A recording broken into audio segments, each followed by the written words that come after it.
ನಮಸ್ಕಾರ ಸ್ನೇಹಿತರೆ, Vishwavani TV ಸ್ಪೆಷಲ್ನ big boss ಅಪ್ಡೇಟ್ಗೆ ಸ್ವಾಗತ. ನಾನು ಸುಜಯ್ ರಾಜ್. ಸ್ನೇಹಿತರೆ, ಪ್ರಮುಖವಾಗಿ ಈ ವಿಡಿಯೋದಲ್ಲಿ ಕಳೆದ ಕೆಲವು ದಿನಗಳಿಂದ ಎಸ್ಕಲೇಟ್ ಆಗ್ತಾ ಇರುವಂತಹ ಸೋಷಿಯಲ್ ಮೀಡಿಯಾದಲ್ಲಿ ಸಾಕಷ್ಟು ಸದ್ದು ಮಾಡ್ತಾ ಇರುವಂತಹ ಎರಡು ವಿಚಾರಗಳ ಬಗ್ಗೆ ಮಾತಾಡೋದಕ್ಕೆ ಈ ವಿಡಿಯೋದಲ್ಲಿ ನಾನು ನಿಂತಿದ್ದೀನಿ.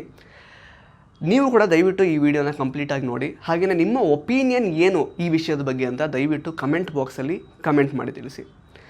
ಸ್ನೇಹಿತರೆ, ನಿಮಗೂ ಕೂಡ ಗಮನಕ್ಕೆ ಬಂದಿರ್ಬೋದು, ಕಳೆದ ಕೆಲವು ದಿನಗಳಿಂದ ಎಸ್ಪೆಷಲಿ ಡೆವಿಲ್ ಸಿನಿಮಾ ಬಿಡುಗಡೆ ಆದ ದಿನದಿಂದ ಇವತ್ತಿನ ತನಕ ಎರಡು ವಿಚಾರಗಳು ಸುಮ್ಮನೆ ಬೇಡದೇ ಇರೋ ರೀಸನ್ಸಿಗೆ ಎಸ್ಕಲೇಟ್ ಆಗ್ತಾ ಇದೆ. ಸೋಷಿಯಲ್ ಮೀಡಿಯಾದಲ್ಲಿ ತುಂಬ ಸದ್ದು ಮಾಡ್ತಾ ಇದೆ ಅಂತ ನನಗನ್ನಿಸ್ತು. ಅದು ಯಾವುದು ಅಂತ ಹೇಳಿದ್ರೆ, ಮೊದಲನೇದಾಗಿ ದರ್ಶನ್ ಸರ್ ಅವರ ಹಾಡುಗಳನ್ನು ಬಿಗ್ ಬಾಸ್ ಶೋನಲ್ಲಿ ಪರ್ಪಸ್ಫುಲಿ ಪ್ಲೇ ಮಾಡಲ್ಲ. ಅದಕ್ಕೆ ಕಾರಣ ದರ್ಶನ್ ಸರ್ ಮತ್ತು ಸುದೀಪ್ ಸರ್ ಅವರ ನಡುವೆ ಇರುವಂತಹ ಸ್ನೇಹದಲ್ಲಿನ ಬಿರುಕು ಅನ್ನುವಂಥದ್ದು ಒಂದು ವಿಚಾರ. ಇನ್ನೊಂದು ವಿಚಾರ, ನಮ್ಮ ಗಿಲ್ಲಿ ನಟ ಅವರು ದರ್ಶನ್ ಸರ್ ಅಭಿನಯದ ಡೆವಿಲ್ ಸಿನಿಮಾದಲ್ಲಿ ಆ್ಯಕ್ಟ್ ಮಾಡಿರೋದ್ರಿಂದಾನೇ, ದರ್ಶನ್ ಸರ್ ಅವ್ರ ಜೊತೆಗೆ ಸುದೀಪ್ ಸರ್ ಸರಿ ಇಲ್ಲದೇ ಇರೋದ್ರಿಂದಾನೇ ಡೆವಿಲ್ ಸಿನಿಮಾದ ಟ್ರೈಲರ್ ಅಪ್ಡೇಟ್ ಆಗಿರಬಹುದು ಅಥವಾ ಡೆವಿಲ್ ಸಿನಿಮಾಗೆ ಸಿಗ್ತಾ ಇರುವಂತಹ ಪ್ರತಿಕ್ರಿಯೆ, ಪ್ರಮುಖವಾಗಿ ಗಿಲ್ಲಿ ನಟ ಅವರ ಪಾತ್ರಕ್ಕೆ ಸಿಗ್ತಾ ಇರುವಂತಹ ಪ್ರತಿಕ್ರಿಯೆ ಬಗ್ಗೆ ವಾಹಿನಿಯವರು ಗಿಲ್ಲಿ ನಟ ಅವರಿಗೆ ತಲುಪಿಸುವಂತಹ ಪ್ರಯತ್ನ ಮಾಡ್ತಾ ಇಲ್ಲ ಅನ್ನುವಂತಹ ಎರಡು ಬೇಸ್ಲೆಸ್ ಅಲಿಗೇಷನ್ಸ್ನ ನೀವು ಕೂಡ ಕೇಳಿರಬಹುದು, ಅದ್ರ ಬಗ್ಗೆ ಯೋಚನೆ ಮಾಡಿರ್ಬೋದು. ಫಸ್ಟ್ಲಿ ಮೊದಲನೇ ವಿಚಾರಕ್ಕೆ ಬರೋದಾದರೆ, ದರ್ಶನ್ ಸರ್ ಅವರ ಹಾಡುಗಳು ಬಿಗ್ ಬಾಸ್ ಮನೆಯಲ್ಲಿ ಪ್ಲೇ ಆಗಬಾರ್ದು ಅಂತ ಸುದೀಪ್ ಸರ್ ತಾಕೀತು ಮಾಡ್ತಾರೆ. ನಿಜವಾಗ್ಲೂ ನಿಮಗೆ ಅನಿಸುತ್ತಾ? ನಾವೇ ಎಷ್ಟೋ ಬಾರಿ ಪತ್ರಿಕಾಗೋಷ್ಠಿಗಳಲ್ಲಿ ಸುದೀಪ್ ಸರ್ ಅವರಿಗೆ, ದರ್ಶನ್ ಸರ್ ಅವರಿಗೆ ಸಂಬಂಧಪಟ್ಟಂತಹ ಪ್ರಶ್ನೆಗಳನ್ನು ಕೇಳಿದಾಗ ಬಹಳ ಮೆಚೂರ್ಡ್ ಆಗಿ, ಬಹಳ ಪಾಸಿಟಿವ್ ಆಗಿ ಸುದೀಪ್ ಸರ್ ಅವರು ದರ್ಶನ್ ಸರ್ ಅವರ ಬಗ್ಗೆ ಉತ್ತರಗಳನ್ನು ಕೊಟ್ಟಿದ್ದಾರೆ. ಮೊನ್ನೆ ಅಷ್ಟೇ, ಈಗ ಮಾರ್ಕ್ ಟ್ರೈಲರ್ ಲಾಂಚ್ ಇವೆಂಟ್ ಇತ್ತಲ್ಲ, ಆಗಲೂ ಕೂಡ ಡಿಸೆಂಬರ್ನಲ್ಲಿ 3 ಅಂದರೆ ಸೂಪರ್ ಸ್ಟಾರ್ ಸಿನಿಮಾಗಳು ರಿಲೀಸ್ ಆಗ್ತಾ ಇದ್ದಾವೆ. ಸೊ ಅದ್ರ ಬಗ್ಗೆ ನಿಮ್ಮ ಒಪಿನಿಯನ್ ಏನು ಅಂತ ಕೇಳಿದಾಗ ಆಗಲೂ ಅವರು ದರ್ಶನ್ ಸರ್ ಅವರ ಡೆವಿಲ್ ಸಿನಿಮಾ ಬಗ್ಗೆ ಮಾತಾಡಿದ್ದಾರೆ. ಈ ಸಿನಿಮಾ ಈಗ ಅಂದರೆ ರಿಲೀಸ್ ಆಗ್ತಾ ಇದೆ, ನಮ್ಮ ಸಿನಿಮಾ ಇನ್ನೂ ಬರೋದಕ್ಕೆ ಇನ್ನೂ 3 ವಾರ ಆಗುತ್ತೆ ಅಂತೆಲ್ಲ ಅವರು ತುಂಬ ಪಾಸಿಟಿವ್ ಆಗಿ ಉತ್ತರ ಕೊಟ್ಟಿದ್ದಾರೆ. ಅಷ್ಟೆಲ್ಲ ಯಾಕೆ, ದರ್ಶನ್ ಸರ್ ಅವರ ಜೀವನದಲ್ಲಿ ಒಂದು ಅಹಿತಕರ ಘಟನೆ ಕಳೆದ ವರ್ಷ ನಡೆದಾಗಲೂ ಕೂಡ ಆ ಒಂದು ವಿಷಯಕ್ಕೆ ಸುದೀಪ್ ಸರ್ ಏನು ಹೇಳಿದರು, ಒಬ್ಬರು ನನ್ನ ಜೊತೆಗೆ ಸಂಪರ್ಕದಲ್ಲಿಲ್ಲ ಅನ್ನೋ ಕಾರಣಕ್ಕೆ, ಸೊ ಅವ್ರ ಲೈಫಲ್ಲಿ ಏನೋ ಒಂದು ಕಷ್ಟದ ಸಿಚುವೇಶನ್ ಬಂದಿರುವಾಗ ಅದನ್ನು ನೋಡಿ ನಗುವಂತಹ ಗುಣ ಅಥವಾ ವ್ಯಕ್ತಿತ್ವ ನನ್ನದಲ್ಲ ಅಂತ ಬಹಳ ಕ್ಲಿಯರ್ ಆಗಿ ಸುದೀಪ್ ಸರ್ ಅವರು ಹೇಳಿದರು. ಪ್ಲಸ್ ಬೇರೆ ಬೇರೆ ವೇದಿಕೆಗಳಲ್ಲಿ ಅವರ ಮಧ್ಯೆ ಈಗ ಸಂವಹನ ಅಥವಾ ಸಂಪರ್ಕ ಇಲ್ಲದೇ ಇರಬಹುದು, ಬಟ್ ಆದರೆ ದರ್ಶನ್ ಸರ್ ಅವರ ವಿಚಾರಗಳನ್ನು ಸುದೀಪ್ ಅವರು ಮಾತಾಡಿದ್ದಾರೆ, ತುಂಬ ಪಾಸಿಟಿವ್ ಆಗೇ ಮಾತಾಡಿದ್ದಾರೆ ಇಲ್ಲಿ ತನಕ. ಇನ್ಫ್ಯಾಕ್ಟ್ ಹೇಳಬೇಕು ಅಂತಂದರೆ, ನಾವು ಪ್ರಶ್ನೆಗಳನ್ನು ಕೇಳಿದಾಗ ಕೂಡ ದರ್ಶನ್ ಸರ್ ಅವರ ಬಗ್ಗೆ ನೀವು ಕೇಳಬೇಡಿ ಅಥವಾ ದರ್ಶನ್ ಸರ್ ಅವ್ರ ಬಗ್ಗೆ ಮಾತಾಡೋಕ್ಕೆ ನನಗೆ ಇಷ್ಟ ಇಲ್ಲ, ಈ ಪ್ರಶ್ನೆ ಬಿಟ್ಟು ಬೇರೆದನ್ನು ಕೇಳಿ ಅಂತೆಲ್ಲ ಯಾವತ್ತೂ ಹೇಳಿಲ್ಲ. ಸೊ ಅಂತಹ ಒಬ್ಬ ವ್ಯಕ್ತಿ ದರ್ಶನ್ ಸರ್ ಅವರ ಹಾಡುಗಳನ್ನು ಬಿಗ್ ಬಾಸ್ ಶೋನಲ್ಲಿ ಪ್ಲೇ ಮಾಡಬಾರ್ದು ಅಂತ ವಾಹಿನಿಗೆ ತಾಕೀತು ಮಾಡ್ತಾರೆ. ಇದು completely baseless allegation. And plus ಈಗ ದರ್ಶನ್ ಸರ್ ಅವರ ವಿಚಾರಕ್ಕೆ ಬರೋಣ. ದರ್ಶನ್ ಸರ್ ಅವರಿಗೆ ರಿಯಾಲಿಟಿ ಶೋಗಳ ಬಗ್ಗೆ ಇರುವಂತಹ ಒಪಿನಿಯನ್ ಏನು? ಕೆಲವೊಂದಷ್ಟು ವರ್ಷಗಳ ಹಿಂದೆ ಒಂದು ಸಂದರ್ಶನದಲ್ಲಿ ಅವರೇ ತುಂಬ ಕ್ಲಿಯರಾಗಿ ಹೇಳಿದ್ದಾರೆ. ಪ್ರಶ್ನೆ ಕೇಳಿದಾಗ, ಸರ್ ರಿಯಾಲಿಟಿ ಶೋಸ್ ಬಗ್ಗೆ ನಿಮ್ಮ ಒಪಿನಿಯನ್ ಏನು ಅಂತ ಕೇಳಿದಾಗ ಅವ್ರು ಹೇಳ್ತಾರೆ, ರಿಯಾಲಿಟಿ ಶೋಸ್ ಅಂದರೆ ಒಂಥರ ನಾನು ಪಪ್ಪೆಟ್ ಥರ ಆಗಿಬಿಡ್ತೀನಮ್ಮ, ಯಾರೋ ಟಾಕ್ ಬ್ಯಾಕ್ ಕೊಡ್ತಾ ಇರ್ತಾರೆ, ಮತ್ತು TRPಗೋಸ್ಕರ ಯಾರನ್ನೋ ಒಬ್ಬರನ್ನ ಬೈರಿ ಅಂತ ಹೇಳ್ತಾರೆ, ಅದನ್ನು ನೋಡಿದ ಜನಗಳು ನನಗೆ ಬೈಯೋಕ್ಕೆ ಶುರು ಮಾಡ್ತಾರೆ, ನಂಗೆ ಅಷ್ಟು ಪೇಷನ್ಸು ಇಲ್ಲ, ಇಂಟ್ರೆಸ್ಟು ಇಲ್ಲಮ್ಮ, ನಾನು ಆರಾಮಾಗಿದ್ದೀನಿ ಅಂತ ಅವರೇ ಹೇಳಿದ್ದಾರೆ. ಸೊ ರಿಯಾಲಿಟಿ ಶೋಗಳ ಬಗ್ಗೆ ದರ್ಶನ್ ಅವ್ರಿಗೆ ಈ ರೀತಿ ಒಂದು ಒಪಿನಿಯನ್ ಇರುವಾಗ ಅವರ ಅಭಿಮಾನಿಗಳು ಒಂದು ರಿಯಾಲಿಟಿ ಶೋ ಆಗಿರುವಂತಹ ಬಿಗ್ ಬಾಸ್ನಲ್ಲಿ ಅವರ ಹಾಡುಗಳು ಬರಬೇಕು, ಪ್ಲೇ ಆಗಬೇಕು ಅಂತ ಎಕ್ಸ್ಪೆಕ್ಟ್ ಮಾಡೋದ್ರಲ್ಲಿ ಪಾಯಿಂಟೇ ಇಲ್ಲ ಅಲ್ವಾ? ಅದೊಂದು ವಿಚಾರ. ಪ್ಲಸ್ ದರ್ಶನ್ ಸರ್ ಅವರಿಗೆ ಈಗ ಬಿಗ್ ಬಾಸ್ ಆಗಿರ್ಬೋದು ಅಥವಾ ಯಾವುದೇ ಒಂದು ರಿಯಾಲಿಟಿ ಶೋನಲ್ಲಿ ಅವರ ಹಾಡುಗಳು ಪ್ರಸಾರವಾಗುವಂಥದ್ದು ಅಷ್ಟು ಮ್ಯಾಟ್ರ್ ಆಗುತ್ತಾ? ಅವ್ರಿಗೇನೆ ಅದ್ರ ಬಗ್ಗೆ ಅಷ್ಟೇನು ಅದರ ಪಾಸಿಟಿವ್ ಒಪಿನಿಯನ್ ಇದೆ ಅಥವಾ ನೆಗೆಟಿವ್ ಒಪಿನಿಯನ್ ಇಲ್ಲ ಅಂತ ಇದೆಯಾ ಅಂತ ಗೊತ್ತಿಲ್ಲದೇ ಸುಮ್ಮನೆ ಅಭಿಮಾನಿಗಳು ಈ ವಿಷಯಕ್ಕೆ ಅಂದರೆ ಏನೋ ಬೇಕು ಅಂತಲೇ ಟಾರ್ಗೆಟ್ ಮಾಡಿ ದರ್ಶನ್ ಸರ್ ಅವರ ಹಾಡುಗಳನ್ನು ಹಾಕಲೇಬಾರ್ದು ಅಂತ ವಾಹಿನಿಯವ್ರು ಮಾಡ್ತಾ ಇದ್ದಾರೆ ಅಂತ ಅಂದುಕೊಳ್ಳೋದ್ರಲ್ಲಿ ಎಷ್ಟು ಅಂದರೆ what is the point firstly ಅಲ್ವಾ? ಆ್ಯಂಡ್ ಇನ್ನೊಂದು, ದರ್ಶನ್ ಸರ್ ಅವರ ಹಾಡುಗಳನ್ನು ಹಾಕಲೇ ಇಲ್ಲ ಬಿಗ್ ಬಾಸ್ ಒಂದು ವೇದಿಕೆಯಲ್ಲಿ ಅಂತ ಏನೂ ಇಲ್ಲ. ಹಂಗೆ ನೋಡೋಕೋದ್ರೆ ಸೀಸನ್ 2ನಲ್ಲಿ ರಕ್ಷಿತಾ ಅವರು ಅಂದರೆ ವೀಕೆಂಡ್ ಎಪಿಸೋಡಲ್ಲಿ ಒಂದು ಸಲ ಬಂದಾಗ ದರ್ಶನ್ ಸರ್ ಅವರ ಸುಂಟರ ಗಾಳಿ ಹಾಡನ್ನು ಇನ್ಫ್ಯಾಕ್ಟ್ ಹಾಕಿದ್ದಾರೆ. ಆಗ ಸುದೀಪ್ ಸರ್ ಮತ್ತು ರಕ್ಷಿತಾ ಅವರು ಇಬ್ಬರು ಕೂಡ ಡ್ಯಾನ್ಸ್ ಕೂಡ ಮಾಡಿದ್ದಾರೆ ಬಿಗ್ ಬಾಸ್ ವೇದಿಕೆಯಲ್ಲಿ ಅಲ್ವಾ? ನೀವು ಬೇಕಿದ್ರೆ ಜ್ಞಾಪಿಸ್ಕೊಂಡು ನೋಡಿ. ಸೀಸನ್ 2ಅಲ್ಲಿ ಆ ವಿಡಿಯೋನ ಈ ಒಂದು ವಿಡಿಯೋದಲ್ಲಿ ಕೂಡ ನಾವು ಮೆನ್ಷನ್ ಮಾಡಿ ತೋರಿಸ್ತೀವಿ ನಿಮಗೆ, ಆಗ ಮಾಡಿದ್ದಾರೆ. ಸೊ ಆಗ ಹಾಕುವಾಗ ಇಲ್ಲದೆ ಇರುವಂತಹ ರೆಸ್ಟ್ರಿಕ್ಷನ್ಸ್ ಈಗ ಯಾಕೆ ಸುಮ್ಮನೆ ರೆಸ್ಟ್ರಿಕ್ಟ್ ಮಾಡ್ತಾರೆ? ಅದಾಗಲಿಕ್ಕೆ ಚಾನ್ಸ್ ಇಲ್ಲ. ಆ್ಯಂಡ್ ಫಸ್ಟ್ ಆಫ್ ಆಲ್ ಎಂತ ಗೊತ್ತಾ, ಈಗ ಒಂದು ಸಾಂಗ್ನ ಹಾಕಬೇಕು, ಒಂದು ಮೂವಿ ಸಾಂಗ್ ಹಾಕಬೇಕು ಅಂತಂದರೆ ಆ ಸಾಂಗಿನ ಆಡಿಯೋ ರೈಟ್ಸ್ ಯಾರ ಹತ್ರ ಇದೆ, ಸೊ ಅಲ್ಲಿಂದ ಕ್ಲಿಯರೆನ್ಸ್ ಸಿಗಬೇಕಾಗುತ್ತೆ. There are lot of procedure. ಸುಮ್ಮನೆ ಒಬ್ಬರು ಸಿನಿಮಾದ ಹಾಡುಗಳನ್ನು ಹಾಕೋಕ್ಕಾಗಲ್ಲ ಹಾಗೆಲ್ಲ. ಆ್ಯಂಡ್ ಫಾರ್ ಎನ್ ಇನ್ಸ್ಟೆನ್ಸ್, ಈಗ ಡೆವಿಲ್ ಸಿನಿಮಾದ ಟ್ರೈಲರ್ ಆಗಲಿ ಅಥವಾ ಅದಕ್ಕೆ ಸಂಬಂಧಪಟ್ಟ ವಿಷಯಗಳನ್ನಾಗಲಿ ಪ್ರಸ್ತಾಪ ಮಾಡಿಲ್ಲ ಅಂತ ಕಮೆಂಟ್ಸ್ ಮಾಡ್ತಾ ಇದ್ದಾರೆ ಅಭಿಮಾನಿಗಳು. ನಾನು ಒಂದು ಹೇಳ್ತೀನಿ, ಈಗ ರಾಶಿಕಾ ಅವ್ರದ್ದು ಪ್ಯಾರ್ ಸಿನಿಮಾ ಇರ್ಬೋದು ಅಥವಾ ಈಗ ನಮ್ಮ ಸೃಜನ್ ಲೋಕೇಶ್ ಅವ್ರದ್ದು GST ಸಿನಿಮಾ ಇರ್ಬೋದು, ಅವರೆಲ್ಲ ಲೈಕ್ ಪ್ರಮೋಷನ್ ಮಾಡಲಿಕ್ಕೇ ಕೊಲಾಬ್ರೇಷನ್ ಮಾಡಿಕೊಂಡು ಬಿಗ್ ಬಾಸ್ ಮನೆ ಒಳಗಡೆ ಬಂದಿದ್ದಂಥವ್ರು. ಸೊ ಹಾಗಾಗಿನೇ ಲೈಕ್ ಅಂದರೆ ಅವರ ಕಂಟೆಂಟನ್ನು ಅಥವಾ ಆ ಸಿನಿಮಾಗೆ ಸಂಬಂಧಪಟ್ಟಂಥವ್ರನ್ನ ಒಳಗಡೆ ಲೈಕ್ ಕರ್ಕೊಂಡು ಬಂದು ಅವ್ರು ಪ್ರಮೋಟ್ ಮಾಡ್ಕೊಂಡು ಹೋಗಿದ್ದು. ರಾಶಿಕಾ ಅವ್ರ ವಿಚಾರದಲ್ಲಿ, ರಾಶಿಕಾ ಅವರು ಪ್ಯಾರ್ ಸಿನಿಮಾದಲ್ಲಿ ಹೀರೋಯಿನ್ನು. ಅಲ್ಲಿ ರವಿಚಂದ್ರನ್ ಸರ್ ಮತ್ತು ಆ ಸಿನಿಮಾದ ಹೀರೋ ಇಬ್ಬರು ಕೂಡ ಲೈಕಂದರೆ ಆ ಸಿನಿಮಾದ ಪ್ರೊಡ್ಯೂಸರ್ಗಳು ಎಸ್ಪೆಷಲಿ ಅವರು ಕಲರ್ಸ್ ವಾಹಿನಿ ಅವ್ರ ಜೊತೆಗೆ ಕೊಲ್ಯಾಬ್ರೇಟ್ ಮಾಡ್ಕೊಂಡಿದ್ದರಿಂದ ಪ್ರಮೋಷನ್ ವಿಚಾರಕ್ಕಾಗಿ, ಹಾಗಾಗಿ ಅವ್ರು ಒಳಗಡೆ ಬಂದರು. ಸೊ ಅಂದರೆ ರಾಶಿಕಾ ಅವರು ಬಿಗ್ ಬಾಸ್ ಕಂಟೆಸ್ಟೆಂಟ್ ಆಗಿದ್ದರಿಂದ ಆ ರೀತಿ ಲೈಕ್ ಅಂದರೆ ಇವ್ರಿಗೆ ಮಾತ್ರ ಪ್ರಮೋಷನ್ ಆಗ್ತಾಯಿದೆ ಅಂತ ನಿಮಗೆ ಅನ್ನಿಸ್ತಾ ಇದೆ. ಅದು ಕೊಲ್ಯಾಬ್ರೇಷನ್ ಅಲ್ವಾ? ಫಸ್ಟ್ ಆಫ್ ಆಲ್ ಕೊಲ್ಯಾಬ್ರೇಷನ್ ಇಲ್ಲದೇ ಸುಮ್ಮನೆ ಪ್ರಮೋಟ್ ಮಾಡಲಿಕ್ಕೆ ಆಗಲ್ಲ ಅಲ್ವಾ? ಆ್ಯಂಡ್ ಲಾಸ್ಟ್ ಸೀಸನಲ್ಲಿ ಓಕೆ ಮ್ಯಾಕ್ಸ್ ಈಗ ಮಂಜು ಅವ್ರನ್ನ ಪ್ರಮೋಟ್ ಮಾಡಿದ್ರು, ಮಂಜುಗೆ ಟ್ರೈಲರ್ ಹಾಕಿದ್ರು, ಅದೆಲ್ಲ ಫೈನ್. ಅದು ಸುದೀಪ್ ಸರ್ರೇ ಅಲ್ವಾ, he is the host of the Bigg Boss show.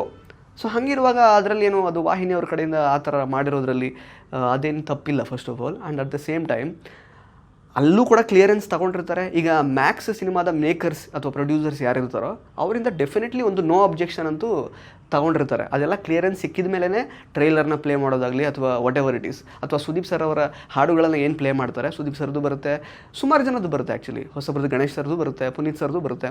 ಅದಕ್ಕೆಲ್ಲ ಕ್ಲಿಯರೆನ್ಸ್ ತೊಗೊಂಡೇ, ಯಾಕೆಂದರೆ ಆಡಿಯೋ ರೈಟ್ಸ್ ಯಾರ ಹತ್ರ ಇರುತ್ತೋ ಅವರಿಂದ ಕ್ಲಿಯರೆನ್ಸ್ ತೊಗೊಂಡೇ ಆ್ಯಕ್ಚುಲಿ ಅದನ್ನು ಪ್ಲೇ ಮಾಡಿರ್ತಾರೆ.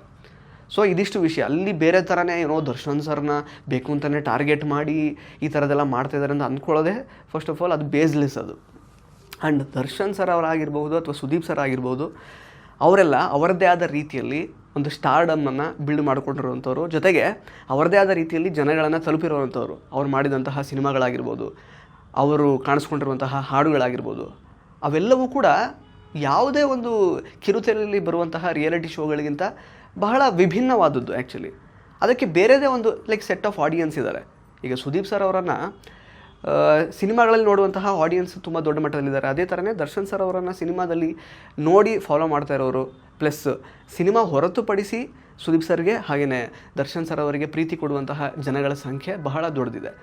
So this is like mixing orange with apple ಥರ ಆಗೋಯ್ತು ಅಷ್ಟೇ.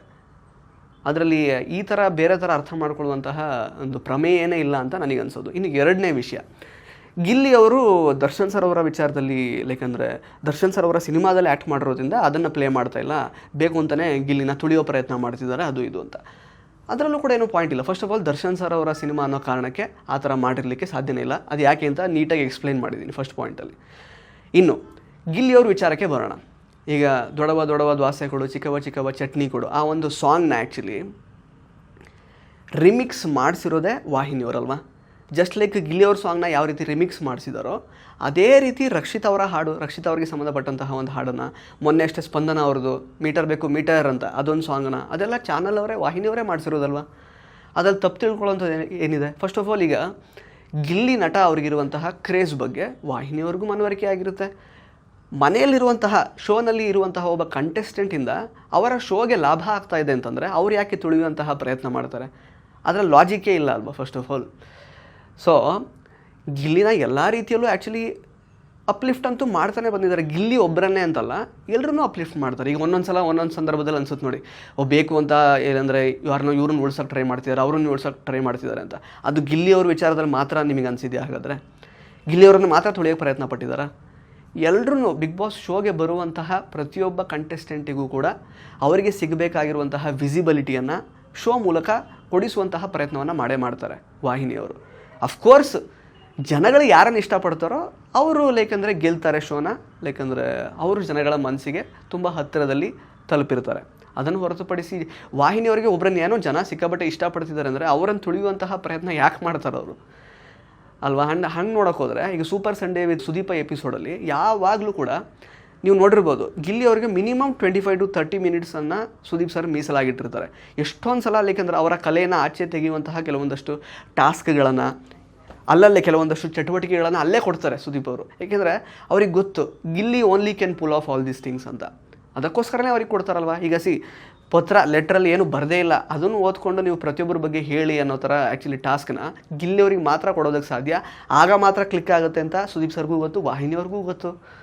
ಸೊ ಎಲ್ಲಿ ತುಳಿಯುವಂತಹ ಪ್ರಯತ್ನ ಮಾಡ್ತಿದ್ದಾರೆ. ಆ್ಯಂಡ್ ಇವಾಗ ನಾವೇ ಹೇಳ್ತಾ ಇರ್ತೀವಿ ಪ್ರತಿ ಸಲ, ಈವನ್ ಲೈವಲ್ಲೂ ಕೂಡ ಗಿಲ್ಲಿ ಈಸ್ ರೂಲಿಂಗ್ ಅಂತ, ಎಪಿಸೋಡಲ್ಲೂ ಗಿಲ್ಲಿ ರೂಲಿಂಗ್, ಈ ಕಡೆ ಲೈವಲ್ಲೂ ಗಿಲ್ಲಿ ರೂಲಿಂಗ್ ಅಂತ.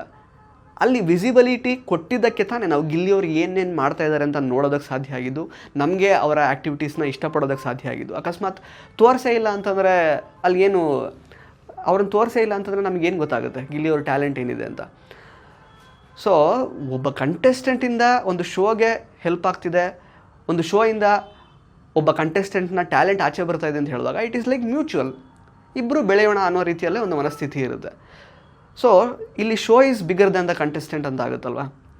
ಈಗ ನಾವು ಗಿಲ್ಲಿಯವ್ರನ್ನ ಬೇರೆ ಬೇರೆ ಶೋಗಳಲ್ಲಿ ನೋಡಿದ್ವಿ, ಅವ್ರದ್ದು ಬೇರೆ ಬೇರೆ ಟ್ಯಾಲೆಂಟ್ಸ್ ಹೆಂಗಿತ್ತು ಅಂದರೆ ಸ್ಕ್ರಿಪ್ಟೆಡ್ ಟ್ಯಾಲೆಂಟ್ಸ್ ಹೆಂಗಿತ್ತು ಅಂತೆಲ್ಲ ನೋಡ್ತಾ ಇದ್ವಿ. ಅಂದರೆ ಒಂದು ಸ್ಕ್ರಿಪ್ಟೆಡ್ ಈಗ ಡ್ಯಾನ್ಸ್ ಕೊರಿಯೋಗ್ರಫಿ ಆಗಿರ್ಬೋದು, ಒಂದು ಸ್ಕ್ರಿಪ್ಟೆಡ್ ಒಂದು ಡ್ರಾಮಾ ಆಗಿರ್ಬೋದು, ಅದರಲ್ಲಿ ಯಾವ ರೀತಿ ಅವರು ಸ್ಪಾಂಟೇನಿಯಸ್ ಆಗಿದ್ದಾರೆ ಅಂತ ಗೊತ್ತಿತ್ತು. ಬಟ್ ರಿಯಲ್ ಲೈಫಲ್ಲೂ ಅಷ್ಟೇ ಸ್ಪಾಂಟೇನಿಯಸ್ ಆಗಿದ್ದಾರೆ, ಅಷ್ಟೇ ಅವರಲ್ಲಿ ಕ್ರಿಯೇಟಿವಿಟಿ ಇದೆ ಅಂತ ಗೊತ್ತಾಗಿದ್ದೆ ಬಿಗ್ ಬಾಸ್ ಶೋಯಿಂದ ಅಲ್ವಾ. So show is bigger than the contestant ಆಗುತ್ತೆ. ಸೊ ಹಾಗಾಗಿ ಇಲ್ಲಿ ತಪ್ಪು ತಿಳ್ಕೊಳ್ಳುವಂತಹ ಅಗತ್ಯ ಅಂತೂ ಏನೂ ಇಲ್ಲ. ಬೇಕು ಅಂತ ಒಬ್ಬ ಚೆನ್ನಾಗಿ ಆಟ ಆಡ್ತಾ ಇರುವಂತಹ ಕಂಟೆಸ್ಟೆಂಟ್ನ ತುಳಿಯುವಂಥ ಪ್ರಯತ್ನವನ್ನು ಯಾವ ಶೋನವರು ಯಾವ ವಾಹಿನಿಯವರು ಮಾಡಲ್ಲ. ಸೊ ಈ ಎರಡು ವಿಚಾರಗಳ ಬಗ್ಗೆ ನನಗೆ ಆ್ಯಕ್ಚುಲಿ ನನ್ನ ಒಪಿನಿಯನ್ನ ತಿಳಿಸ್ಬೇಕು ಅಂತ ಇತ್ತು. ನಿಮಗೂ ಕೂಡ ನಾನು ಹೇಳ್ತಾ ಇರೋದ್ರಲ್ಲಿ ಪಾಯಿಂಟ್ ಇದೆ ಅಂತ ಅನಿಸಿದ್ರೆ ದಯವಿಟ್ಟು ಕಮೆಂಟ್ ಬಾಕ್ಸಲ್ಲಿ ಕಮೆಂಟ್ ಮಾಡಿ ತಿಳಿಸಿ. ಹಾಗೆಯೇ ದರ್ಶನ್ ಸರ್ ಅವರ ವಿಚಾರದಲ್ಲಿ, ಹಾಗೆಯೇ ಗಿಲ್ಲಿಯವ್ರ ವಿಚಾರದಲ್ಲಿ ವಾಹಿನಿಯವರು ಈ ರೀತಿ ಇಂಟರ್ಫಿಯರ್ ಮಾಡುವಂಥದ್ದು ಅಲ್ಲಿ ಏನೂ ಇರೋದೇ ಇಲ್ಲ. First of all there is no point ಅಂತ ನನಗಂತೂ ಅನಿಸುತ್ತೆ. ನಿಮಗೂ ಹಾಗೆ ಅನ್ನಿಸ್ತಾ ಇದ್ದರೆ ದಯವಿಟ್ಟು ಕಮೆಂಟ್ ಮಾಡಿ. ಧನ್ಯವಾದ. ಇಂಟ್ರೆಸ್ಟಿಂಗ್ ಮತ್ತು ಇನ್ಫಾರ್ಮೇಟಿವ್ ವಿಡಿಯೋಗಳನ್ನು ಮಿಸ್ ಮಾಡ್ಕೋಬೇಡಿ, ಈಗಲೇ ಸಬ್ಸ್ಕ್ರೈಬ್ ಮಾಡಿ.